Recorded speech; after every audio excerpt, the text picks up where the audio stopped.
and Peter O'Toole stars in his most famous role in the restored Lawrence of Arabia. Coming up next, the lovingly restored full-length version of an all-time classic, Lawrence of Arabia. Lawrence of Arabia, the great 1962 epic film by David Lean that made an international star out of Peter O'Toole.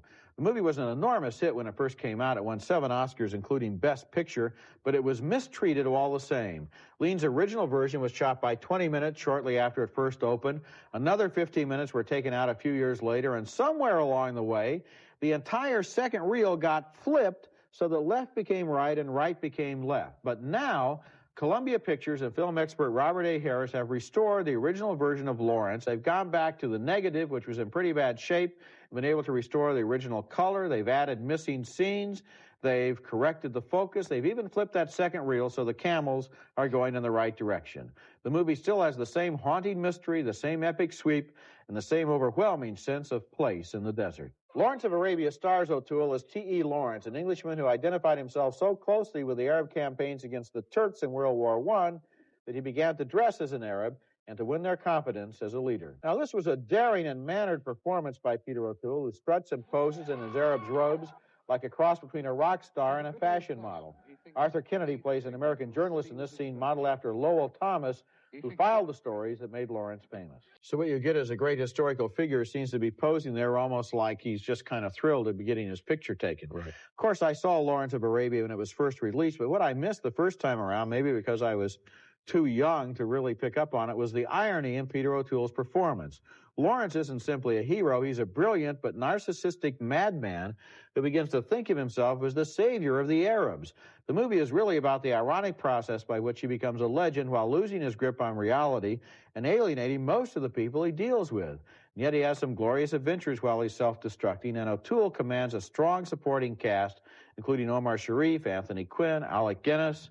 Hollywood doesn't have the nerve to make movies like this anymore, but at least they have the willingness to restore them. I had many of the same thoughts. I hadn't seen the picture in a theater since its initial release, and I was 16 at the time.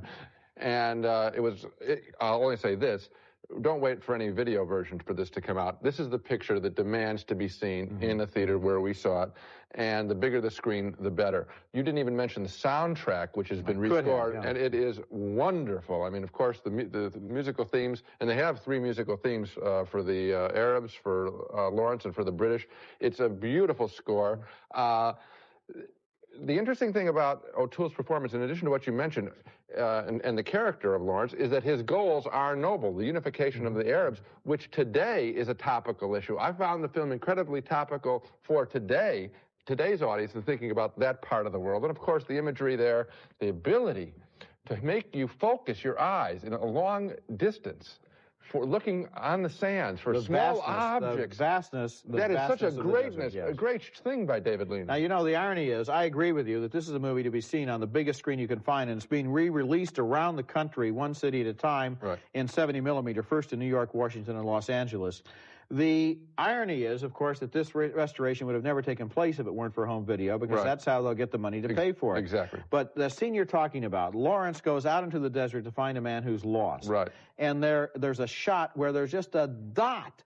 Right. A dot at the horizon. You could not see that on home video. It is so dramatic when that human being turns up in that screen. And we are set up for the dot when we're asked to spot a tribe in the beginning, and we can't find it. But the guy, the Bedouin with Lawrence, he can find it. He can see it. And we can't. I mean, the film is extraordinary. It's a great film. 2 thumbs up, and they couldn't possibly be held higher for the reconstruction and revival of David Lean's widescreen masterpiece, Lawrence of Arabia.